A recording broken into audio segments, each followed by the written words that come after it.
Good morning student. Science class 6 lesson 3 session 2। Before first session में अपन ने देखा था कि रेशे कितने प्रकार के होते हैं, प्राकृतिक और संश्लेषित। प्राकृतिक में अपन ने जांतव रेशे और पादप रेशे के डेफिनेशंस और एग्जाम्पल के बारे में देखा था, और संश्लेषित रेशों के अपन ने एग्जाम्पल देखे थे, नायलॉन, पॉलिएस्टर इत्यादि। आज अपन देखेंगे कि ऊनी रेशों से या ऊनी धागों से वस्त्र निर्माण की प्रक्रिया कैसे की जाती है।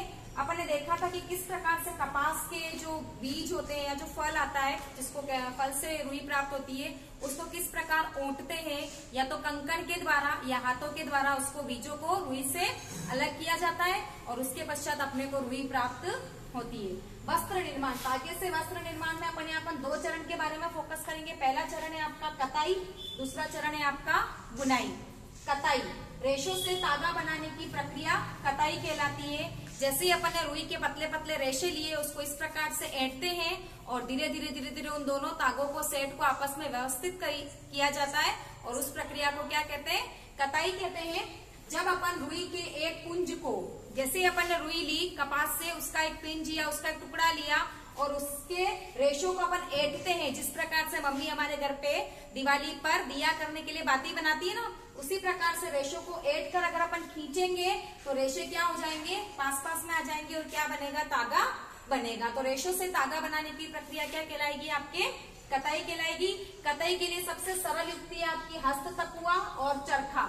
हस्त तकुआ ग्रामीण परिवेश में ज्यादा प्रचलित है, और चरखा, जिसको आपने देखा होगा कि पुराने जमाने में सबसे ज्यादा चरखा का उपयोग किया जाता था कताई के लिए, जिसको हमारे जो महात्मा गांधी जी हैं, भारत के बापू, राष्ट्रपिता, उन्होंने चरखे को बढ़ावा देने का एक अभियान चलाया था। और जब उन्होंने बाहर से, ब्रिटेन से आयातित होने वाले वस्त्रों के ऊपर प्रतिबंध लगाना चाहा, और ज्यादा से ज्यादा भारत में सूती कपड़े या खादी कपड़े पहनने के लिए उन्होंने बढ़ावा दिया, और उसका रिजल्ट भी अपने को मिला। लोग ज्यादा से ज्यादा खादी से बने हुए वस्त्रों को पहनने लगे। उनका एक प्रयास रंग लाया, और जब 1956 में भारत सरकार ने खादी एवं ग्रामोद्योग आयोग की स्थापना की, जो कि खादी से बनी हुई सामग्री को बनाता है और उसको सेल करता है या मार्केट में उसको बेचता है। और वर्तमान में आज की जो युवा पीढ़ी है, वो भी खादी की ओर ज्यादा अग्रसित हो रही है, और ज्यादा से ज्यादा अपने वस्त्रों को, खादी से बने हुए वस्त्रों को पहनना प्रिफर कर रही है। सेकंड है आपका बुनाई। सेकंड चरण है जब अपन ने रेशों को पास में ऐंठ लिया और तागा बना दिया। अब उस तागे से अपन वस्त्र बनाएंगे, तो इसकी भी 2 विधि है, वीविंग और निटिंग। जब अपन 2 धागों को आपस में मिलाकर वस्त्र निर्माण करेंगे तो उसको अपन वीविंग कहेंगे, और एकल धागे से वस्त्र निर्माण जो होता है उसको अपन निटिंग कहते हैं, जिसको अपन बुनाई भी कह सकते हैं।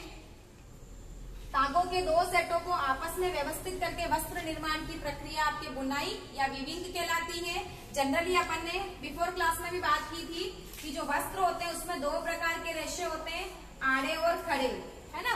तो एक धागा आड़ा लेंगे और एक धागा अपन कैसा लेंगे? खड़ा लेंगे, और इस प्रकार की मेथड को अपन क्या कहते हैं? बुनाई कहते हैं या वीविंग कहते हैं। और यह मशीनों के द्वारा की जाती है। इसकी सबसे सरल युक्ति है करगा।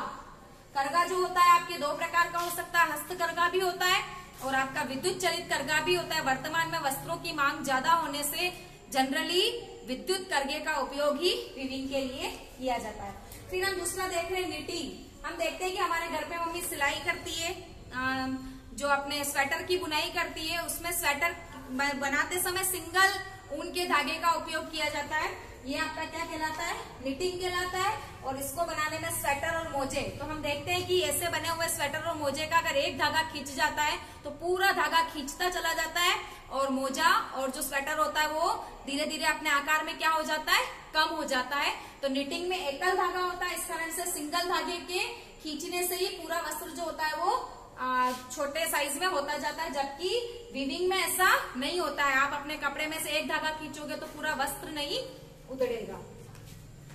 यहाँ पर हमने देखा कि किस प्रकार से तागे से वस्त्र निर्माण होता है। इसका छोटा सा फ्लो चार्ट आपके बना है कि सबसे पहले कपास गोलक यानी कि फल को लेंगे, उसको ओटेंगे और उसके क्या बनेंगे? रेशे बनाएंगे। रेशे की कटाई करके उसके तागे बनाएंगे, और तागे में निटिंग या वीविंग के द्वारा, बंधाई या बुनाई के द्वारा अपन क्या करेंगे? वस्त्र निर्माण करेंगे। इस प्रकार हमने देखा कि किस प्रकार से हम कपास के फल से प्राप्त होने वाली रुई या जो भी आपका संश्लेषित धागे हैं, जो भी आपके जानतर धागे हैं, उनको किस प्रकार से अपन बुनाई के द्वारा, कताई के द्वारा या वीविंग्स और निटिंग्स के द्वारा वस्त्र निर्माण कर सकते हैं। वर्तमान में जो है वो अलग अलग प्रकार के वस्त्र का उपयोग किया जा रहा है। पुराने जमाने में जब किसी प्रकार की किसी भी टेक्नोलॉजी का आविष्कार नहीं हुआ था, इवन यहाँ तक कि सुई का आविष्कार भी नहीं हुआ था, उस समय पुरातन जो आदिवासी या जो जंगल में रहने वाले आदि मानव थे, वो क्या करते थे, पत्तों को, लताओं को और बड़े बड़े आकार के जो फल होते थे उनके द्वारा अपने शरीर को ढकते थे।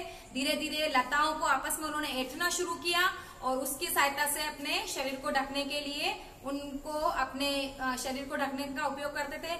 जब सुई का आविष्कार हुआ उसके बाद में उन्होंने वस्त्रों को सिलकर पहनना शुरू कर दिया। फिर सिलाई मशीन का आविष्कार हुआ, उसके बाद तो अलग अलग डिजाइन के, अलग अलग वैरायटी के कपड़े आज अपन देख रहे हैं किस प्रकार से पहने जाते हैं। अलग अलग प्रकार की फैशन डिजाइनिंग शुरू हो गई है, जिसमें वस्त्रों के निर्माण से लगाकर उसके डिजाइन तक का कार्य किया जाता है। फिर भी वर्तमान युग में साड़ी, लुंगी, है ना, और जो पगड़ी होती है वो आज भी बिना सिले ही पहनी जाती है। इस प्रकार हमने इस चैप्टर में किस प्रकार से रेशों से धागा बनाया, धागे से किस प्रकार अपन ने वस्त्र निर्माण किए, इसके बारे में अपन ने देखा। नेक्स्ट सेशन में अपन नए चैप्टर के साथ फिर शुरू करेंगे अपना नेक्स्ट चैप्टर। Thank you.